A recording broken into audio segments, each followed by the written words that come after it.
y Francisco Hernández, presente el día de hoy, 27 de diciembre. ¿Cómo estás, Francisco? Muy bien, muy buenos días. Qué gusto tenerte. Ustedes? Bienvenido, Hola, ¿cómo estás? buen día. Oye, pues qué día tan importante, Sí. pero del año 1831. Sí, estamos en el año de 1831, en que, bueno, tenemos un México convulso, pero en este México convulso que acaba de caer Antonio Vicente Guerrero, está Bustamante gobernando. En Inglaterra se fragua un viaje, un 27 de diciembre, como el día de hoy, de 1831, uno de los grandes viajes que cambiarán el pensamiento de la humanidad. Charles Darwin nos propondrá su teoría de la evolución de las especies. Pero ¿cómo llega a esta teoría? ¿Quién es Charles Darwin? Charles Darwin es hijo de un médico que se llama Erasmo, nace en el puro nombre, ¿Qué hay que tal? referirse a Erasmo de Rotterdam, este gran humanista del siglo XVI. Bueno, hace un viaje, va hacia la Patagonia, hacia América del Sur, para hacer una serie de mapas, para investigar la flora, la fauna, pero Charles Darwin irá más allá de esta cartografía, de esta investigación, donde nos propondrá esta interesante teoría. Hay que recordar que el mundo en ese momento se rige la historia por la Biblia. Todo a partir de la Biblia nos marca que la historia empezó así, que las cosas ya estaban, que el pato es pato, que la garza es garza, que la jirafa es jirafa. ¿Y en qué momento a Charles Darwin le hace clic este tipo de teoría y que las cosas no son como venían en la Biblia? Claro, pues mira, empieza a observar las aves y de pronto observa qué diferentes tipos de aves tienen, que aunque son de la misma especie, tienen diferentes picos. Y hace una recolección de 5 aves diferentes y las cuales va a estudiar en Inglaterra. Y se da cuenta que todas por necesidad del clima, del ambiente, del espacio, fueron modificando su pico. Así como las aves, como los patos también van modificando, usan alas, pero las usan para remar.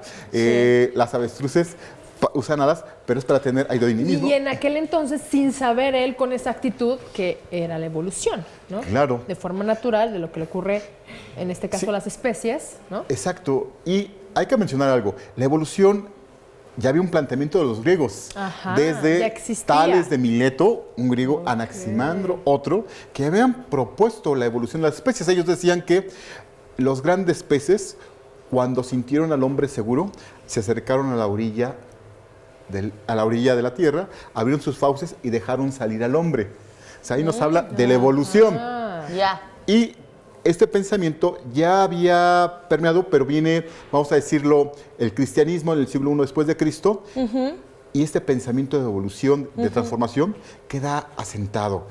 Se piensa que Dios creó todas las cosas como son, y pasamos hasta el Renacimiento, donde el hombre es la medida de todas las cosas, y ahí empieza otra vez esa teoría, hasta llegar al siglo XVIII con Buffon en Francia, hasta llegar con los enciclopedistas franceses, los enciclopedistas ingleses, y Charles Darwin es hijo de este pensamiento.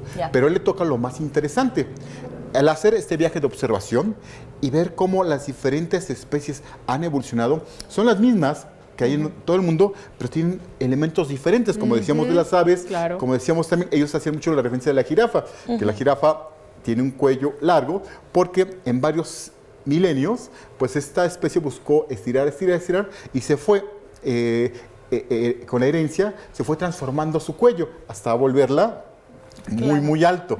Y entonces en estos pájaros que hemos mencionado, cinco picos diferentes, pero pertenecen a un mismo origen. Tienen un mismo origen de evolución.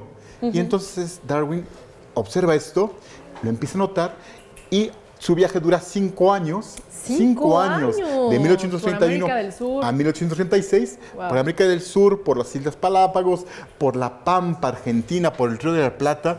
Empieza a tener estas observaciones. Él teniendo 22 años, llega a Inglaterra y empieza a escribir todas sus reflexiones. Y pasarán 20 años para que él las publique. Me imagino que por el miedo a las represalias que podrían haber en contra de él. Sí, porque estamos en una sociedad conservadora, una sociedad victoriana, pero no solo en Inglaterra, sino en el mundo. Claro. Entonces, que la Biblia es el punto de base de toda visión de la historia. Digamos que a los 5 años que estuvo, ¿no?, estudiando diferentes especies, fue como llegó al resultado o a demostrar la famosa teoría de la evolución? Sí, porque antes se había hecho de una manera empírica y él hizo de una manera científica, a partir de muestreos, a partir de la observación, a partir de llevar estas muestras a Inglaterra. Demostrarlo, como dicen por ahí, papelito habla, ¿no? Y de las ilustraciones. Y las ilustraciones, lo que fue dibujando, lo que fue observando, de la evolución de la Tierra, de los cambios geológicos. Entonces, todas estas reflexiones las lleva a Inglaterra. A los 27 años 27 tiene esas reflexiones. ¡Qué joven! Y hasta los 50 años serán publicadas en 1859 en Inglaterra. Claro que se ganó algunas enemistades, pero también se ganó el sorprenderse del mundo de su propuesta sustentada científica e empíricamente. Ambas cosas en su tratado. Y Charles Darwin, por eso, es uno de los personajes más importantes, no solo de Inglaterra, sino de la humanidad, al haber puesto sobre la mesa esta teoría de la evolución de las especies. Y Charles Darwin, sin lugar a dudas, viene a enriquecer y a redondear lo que es el pensamiento moderno de esta sociedad que vivimos actualmente, ¿no? Gracias a su investigación, los científicos, los botánicos, naturalistas pudieron aportar nuevas investigaciones acerca de la evolución de las especies en el mundo. Wow. Sí, no, definitivamente un trabajal, definitivamente algo que, como bien mencionas, ha cambiado la percepción de la ciencia y de la humanidad misma, ¿no? Sí, sí, el haber hecho ese viaje tan joven, la curiosidad que tuvo Darwin y haber sido seleccionado, que vieron su capacidad para el estudio de la naturaleza, pues esto le hace venir a América y entrevistarse con todo este medio, no solo que le costó político, social, sino también con la naturaleza, y entender esta evolución de las especies no solo en América, sino en el mundo. Ahora, ¿cómo llegó a entender la evolución, ¿no? Ya hablando de las personas, y que la relacionó, cómo lo relacionó en la teoría que hoy conocemos de la evolución? ¿Qué lo llevó a descubrir? Ya nos contaste. ¿Cómo llegó a decir, bueno, que nosotros venimos de los simios, ¿no? Bueno, de alguna forma, ¿no? Sí. Y vamos evolucionando a lo largo de los años. Así fue como llegamos a ser lo que somos. Sí, algo importante es que la historia de la Tierra tiene 50,000 millones de años. Sí. Y nosotros aparecimos en el año 50 millones, ¿no? Entonces, él va viendo la herencia de cómo está la herencia de cómo es el origen de la primera especie y esta cómo va evolucionando. Es como un árbol y este árbol va teniendo ramas de las diferentes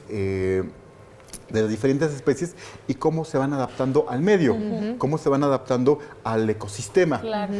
Oye, Francisco, ¿y traía más gente que le ayudara? ¿Traía algún equipo de más científicos que le ayudara a generar todo este estudio? Esa es muy buena pregunta. Sí, venía con un importante hombre liberal científico, con el cual venía él, vamos a decirlo que Darwin venía como ayudante. No venía como el explorador principal, sino venía como un joven, o sea, de 22 años, haciendo este estudio. Y también venían con soldados ingleses, los cuales apoyaban también las actividades que hacía Darwin. Pero Darwin se metía a tierra, 500, 1,000, 2,000, 3,000, 5,000 kilómetros se metía para investigar, para ver el tipo de piedras, para ver la evolución geológica. Y entonces esto fue enriqueciendo todo nuestro mundo actual. Pues muchísimas gracias, Francisco. Sí, totalmente impresionante esta teoría de la evolución y nosotros vamos a seguir.